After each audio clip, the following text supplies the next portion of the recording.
வணக்கம். சுப்பிரமணியம் யோகாமணி சேனலுக்கு உங்களை அன்புடன் வரவேற்கிறேன்.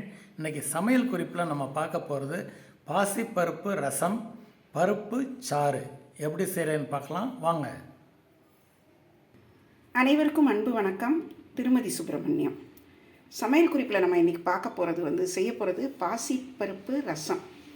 அதாவது இது ஆந்திரா ஸ்டைல் சமையல், பப்பு சாறுன்னு சொல்லுவாங்க. பொதுவாக ஆந்திரா சமையல் ரொம்ப காரசாரமாக இருக்கும். ஆனால் நிறைய குறிப்புகள் பார்த்திங்கன்னா பருப்பு சேர்த்து மைல்டாக இருக்கும். பப்பு கீரை, பப்பு சாறு அப்படின்னு சொல்லி செய்வாங்க. அதுதான் நம்ம இன்றைக்கி பார்க்க போகிறோம். இதுலேயே 2 மெத்தட் இருக்குது. ஒன்று வெங்காயம் வெள்ளைப்பூடு சேர்க்காமல் விரத சமையல். நம்ம இன்றைக்கி செய்ய போகிறது பூண்டு வெங்காயம் சேர்த்து தான் செய்ய போகிறோம். அதுக்கு நான் தேவையானதெல்லாம் எடுத்து வச்சுருக்கிறேன். 1/2 கப் பாசிப்பருப்பு எடுத்து வச்சுருக்கிறேன். அப்புறம் பூண்டு பல் ஒரு 5 பல் எடுத்து உரிச்சிட்டு நல்லா தட்டி வச்சுருக்கிறேன். கருவேப்பிலை, கொத்தமல்லி, இஞ்சி துருவி வச்சுருக்கிறேன் 1 டீஸ்பூன் அளவு. வெங்காயம் கொஞ்சம் நறுக்கி வச்சுருக்கிறேன். பச்சை மிளகாய் 2 பெரிய பச்சை மிளகாய் எடுத்து நீளமாக நறுக்கி வச்சுருக்கிறேன். இதில் காரத்துக்கு பச்சை மிளகாயும் மிளகா வத்தலும் தான். தக்காளி ஒரு 1/2 கப், 1/4 கப் அளவு நறுக்கி வச்சுருக்கிறேன். புளித்தண்ணீர் ஒரு சின்ன நெல்லிக்காய் அல்லது என்ன சொல்கிறது நெல்லிக்காய் அளவு புளி எடுத்து நல்லா ஊற வச்சு கொஞ்சம் டைல்யூட்டடாக கரைச்சி வச்சுருக்கிறேன். பெருங்காயத்தூள், மஞ்சத்தூள். இப்போ ஒன்றா செய்ய ஆரம்பிச்சிடலாம். அடுப்பில் ஒரு சின்ன பேன் வச்சு அதில் கொஞ்சம் 1 ஸ்பூன் அளவு தேங்காய் எண்ணெய் ஊற்றுறேன். 1.5 ஸ்பூன் அளவு கூட இருக்கட்டும். இந்த தேங்காய் எண்ணெய் காஞ்ச உடனே இந்த தட்டி வச்ச பூண்டு பல் இருக்கு இல்லையா, அதை போட்டு நம்ம வதக்க போகிறோம். நம்மளோட குறிப்புகள் நிறைய இதில் சொல்லியிருப்போம், பார்த்துருப்பீங்க. பொதுவாக இந்த கார்லிக் அரைச்சி போடுறதோ அல்லது முழுசாக போடுறது அதெல்லாம் கொஞ்சம் வேறு டேஸ்ட் இருக்கும். ஆனால் தட்டி வதக்கி போடுறப்போ அதோடய ஃப்ளேவர் ரொம்ப ரொம்ப நல்லாயிருக்கும். இப்போ இது கொஞ்சம் காஞ்சிடுச்சு, எண்ணெய் இதை போட்டுடலாம். இதை வதக்கி எடுத்து வச்சுக்குவோம்.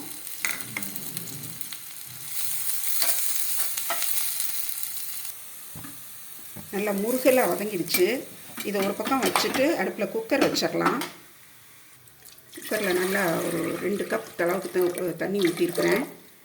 ஊற்றிட்டு இந்த பாசிப்பருப்பை இதில் போட்டுடலாம்.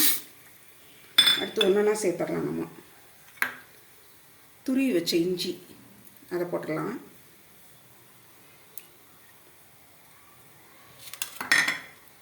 அடுத்து பச்சை மிளகாய் போட்டுட்டு வெங்காயம் போட்டுடலாம். அடுத்து தக்காளி, இது எல்லாத்தையும் போட்டுட்டு இந்த வடிகட்டி வச்சுருக்கிற புளி தண்ணியை ஊற்றிடலாம்.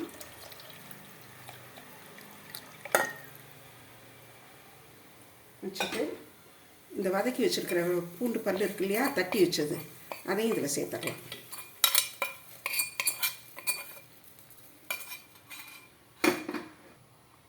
அடுத்து மஞ்சத்தூள் ஒரு 1/4 டீஸ்பூன் அளவு போதும். பெருங்காயம் தாளிக்கிறப்பவும் கொஞ்சம் பெருங்காயம் போடுவோம். இப்போ வேகிறப்பவும் கொஞ்சம் பெருங்காயம் போட்டுக்கலாம்.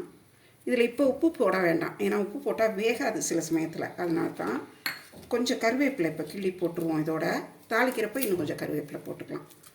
போட்டு இப்போ மூடி வச்சு நல்லா ஒரு 3-4 விசில் நல்லா குழைய வேக விட்டுடலாம். குக்கர் ஒரு நல்லா 5 விசில் வர வச்சுருந்தேன். இப்போ நல்லா அந்த இதெல்லாம் ப்ரெஷர்லாம் ரிலீஸ் ஆகிடுச்சு. ஓப்பன் பண்ணி பார்க்கலாம். இப்படி குழையலைன்னா இன்னும் கொஞ்சம் வேக விடலாம். நல்லாவே குழஞ்சிருக்கு. இப்போ இந்த கன்சிஸ்டன்சி கொஞ்சம் கெட்டியாக இருக்கு இல்லையா, ஸோ இதில் நல்லா இன்னும் ஒரு 2 கப் தண்ணி ஊற்றி நல்லா கொதிக்க விடலாம். முதல்ல இதை நல்லா மசிச்சு விட்டுட்டு தண்ணி ஊற்றி கொதிக்க விடலாம். தேவையான உப்பு இப்போ போட்டுடலாம். போட்டுட்டு இன்னும் கொஞ்சம் நல்லா தண்ணி ஊற்றி கன்சிஸ்டன்சி பார்த்துக்கலாம். அதாவது ரசம் மாதிரி ரொம்ப தண்ணியாகவும் இருக்காது, சாம்பார் மாதிரி ரொம்ப கெட்டியாகவும் இருக்காது. ஸோ அந்த கன்சிஸ்டன்சி கரெக்டாக நம்ம செக் பண்ணிக்கணும். இன்னும் கொஞ்சம் தண்ணி ஊற்றிட்டு நல்லா கொதிக்க விடலாம். இது ஒரு 5 to 7 மினிட்ஸ் நல்லா கொதிக்கட்டும். நல்லா கொதிச்சிடுச்சு. ஒரு 5 மினிட்ஸ் கொதிக்க விட்டேன். இதில் பார்த்தீங்கன்னா எந்த வாசனையுமே டாமினேட்டிங்காக இருக்காது. இஞ்சி போட்டிருக்கோம், பூண்டு பல் தட்டி போட்டிருக்கோம், பெருங்காயம், தக்காளி, வெங்காயம், பச்சை மிளகாய் எல்லாமே போட்டிருக்கோம். ஆனால் எல்லாமே நல்லா பொருத்தமாக நல்லா வாசனையாக நல்லாயிருக்கும். இப்போ இதை இறக்கி வச்சுட்டு தாளிச்சிடலாம். பேன் வச்சு கொஞ்சம் தேங்காய் எண்ணெய் ஊற்றிருக்கேன். தேங்காய் எண்ணெய் அல்லது நெய்யில் தாளித்தா நல்ல வாசனையாக இருக்கும். கடுகு, உளுந்தம்பருப்பு, சீரகம் வச்சுருக்கிறேன். இதை இதில் போட்டுடலாம். இப்போது இது வெடித்த உடனே அதோட கொஞ்சம் பெருங்காயமும் சிவப்பு மிளகா வத்தலும் கிள்ளி போட போகிறோம். இது வெடிச்சிட்ருக்கு. அதோட சிவப்பு மிளகா போட்டு கொஞ்சம் நல்லா பெருங்காயம் போட்டு பொரித்து போட்டுடலாம். போட்டு கொஞ்சம் கருவேப்பிலையும் போட்டோம்னா தாளித்து கொட்டிட்டு கொத்தமல்லி சேர்க்கணும்.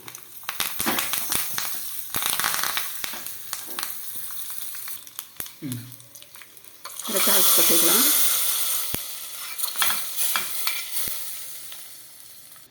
பச்சை கொத்தமல்லி நல்லா தாராளமாக நல்லா பொடியாக கட் பண்ணி போட்டு விட்டுடலாம்.